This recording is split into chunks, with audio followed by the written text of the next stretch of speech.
qodobada warka ku soo sheegnay xaafada Dodobaad ee magaalada madaxda wiil yar oo dhalinyaro ah ayaa xalay xilligii dambe kurka ka jaray 5 qof oo qoyskiisa ah halka qof kalena uu ku dhaawacay oo ilaa xilligani dhakhtarka lagu daweynayo wiilkaasi yar oo ah arday ayaa toori u adeegsaday dilkaasi naxdinta badan leh u geystay ehelkiisa dhacdadani naxdinta badan leh ayaa waxay ay dhacday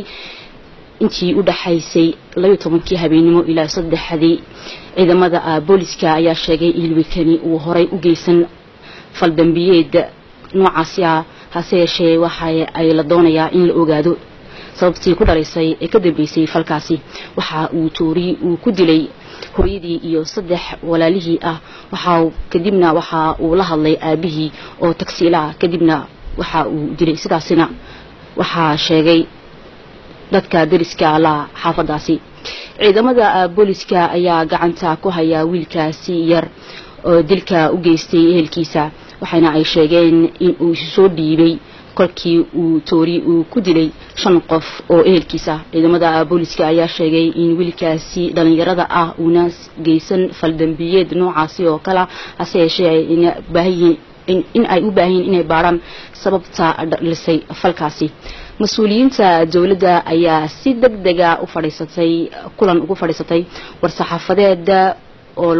lagu talagalay dhacdadaasi oo ka qayb qaatay mas'uuliyiinta dawliga oo kamidka uu yahay Commandant Xabiib Xuseen Buux agaasimaha ammaanka dadweynaha Umar Xasan ayaa inooga waramay sida arrimuhu ay u jiraan waxaan yahay ilaa 4 xarunta dhexe taliska booliska waxa yimideen nin dhalinyaro ninkaasi askarti xalay shaqeynayay ilaalada ahayd wuxuu sheegay inuu dhacdo aad u foolxun u geystay oo uu reerkoogii aabihii hooyadii iyo walaaladii uu dilay isla markiiba ciidankii xalay shaqeynayay way baxeen waxay tageen gurigii ay ka dhacday falka foosha xun markii ay gurigii tageen gabar yaroo waxay ugu tageen dhaawaca oo midi lagu dhuftay uu ninkan walaalkeed ku dhuftay markii dambe waxay arkeen 5 qof oo meeyda oo meesha guriga dhexdiisa yaala ciidankii booliskii arusma ugu dhawaa ayaa iyaguna yimid meeshii isla markiiba waxa loo yeeray ciidankii gaar ahaan ku shaqo lahaa dambiyada aadka foosha xun leh dilka kale iyo kuwii taswiiraha ku shaqo lahaa ciidanka qaybihiisa kala duwanaayo dhan ayaa isku yimiday maca saraakiisha ku sarsiisay oo anagu kamid ahayn meeshiiba xalay waan gaadhnay meesha waxaan markii aan tagnay baan aragnay inay dhacdadaasi aad u fool xumayd 5 qof ee meesha ku dhimatay midid lagu dilay waxay kala hayeen aabihii reerka hooyadii iyo 3 hablood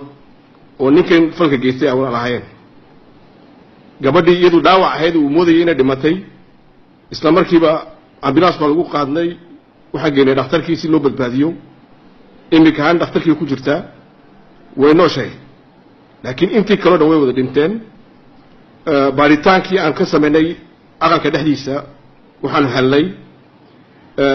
midii qalabkii uu ninkan isticmaalay markuu dambiga geysanay dadkaan la dilay waxa lagu wada dilay midii baa la wada geeshay qof kasta waxa ku yaala jirkiisa oo meeyda nabarro aad u badan oo midiya meeshii 3 midii baan ku helnay 3 midii bay isaga isticmaalay markii dambe baaritaankii waa sii wadnay ciidanka waxa dhinaca caafimaad ahaan ayaa ninkani baaritaan ugu sameeyay inta baaritaanka caafimaadka waxa inaga warami doona Dr. Samatar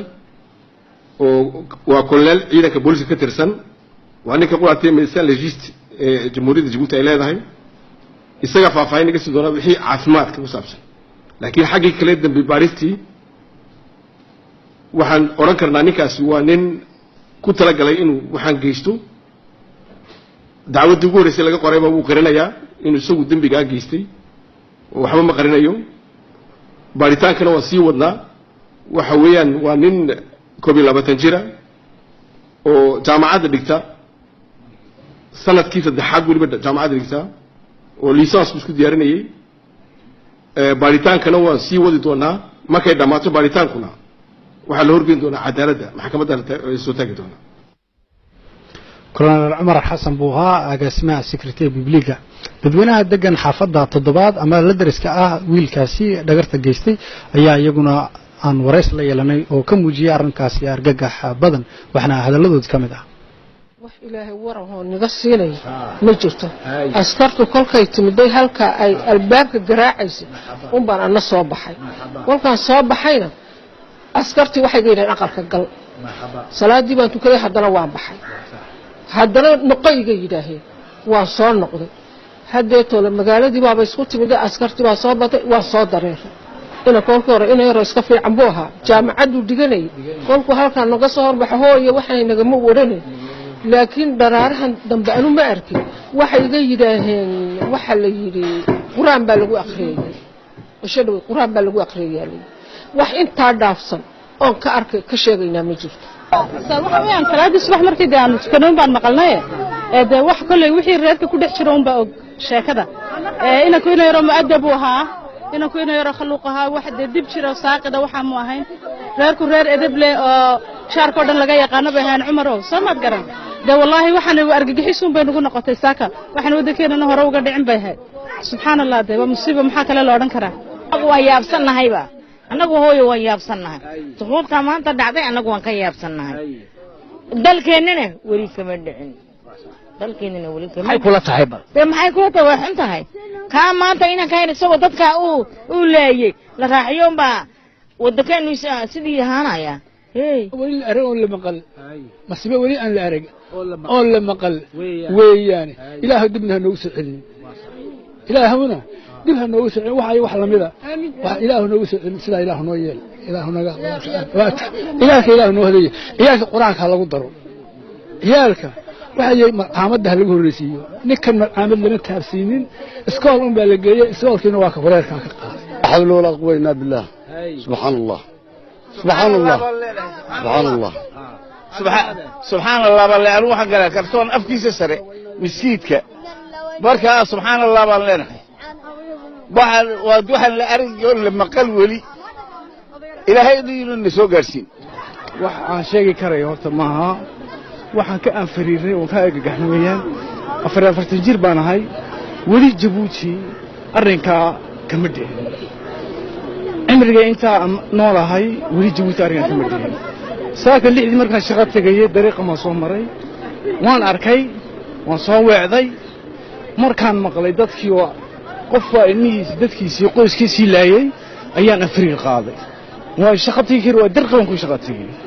marka arintan Djibouti xoog uguma dhicin ugumana dhici doonto marka ilaahay inta waan noogu joojiyo masiibo lamida Djibouti kama dhicin ariga ya ilaahay samriina dadkii ka haray ilaahay ka siiyo allah naxariiso iyagana maxamed xaaji maxamed waan qaan maxamed abdi waan qaanay boorku ka ratreeyay waan imkana taksiga yar ku shaqaysanay de waa arin ajaayib ah kiisi yarna waan garanay de waxa fala waliga ismaan lahayn ba halka liisada balbala markuu dhiganay ayaan qaanay de garanaya de waxa ku dhacay ninkaaya ya ummadii oo dhan ayaa fajacsan maanta waxaan maqlay oo warta maanta wax aad u dheer wuxuna ilaahay allah ma qabto maanta Djibouti maanta dhacday oo xaafadaha talasada inna lillahi wa inna ilayhi raaji'un maanta waxaan nahay toonsi maanta suuxi soo tilkii way nitidina wasal dowladda wasal